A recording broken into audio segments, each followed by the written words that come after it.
Pinuri ni Senator Rizon Tiveros ang ibinabang Executive Order No. 74 ni Pangulong Bongbong Marcos na tuluyan nagbaban sa Philippine Offshore Gaming Operators sa bansa.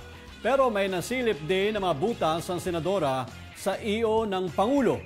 Ayon kay Senator Ontiveros, bagamat mukhang total ban sa lahat ng POGO ang EO 74, pinunan nito ang nilalaman sa Section 1B ng kautusan, kung saan nakasadaan niya dito na pinapayagan pa rin ang online games of chance sa mga kasino na pinapatakbo o lisensyado ng PAGCOR at sa mga integrated resorts na may junket agreements.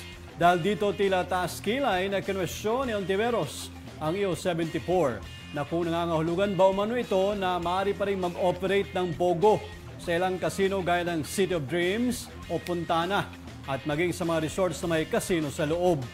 Matatandaan si Ontiveros ang tila utak sa pagbasag sa industriya ng POGO sa bansa nang simulan nitong kalikutin na napakaraming krimen at irregularidad na nakakabit sa POGO sa bansa.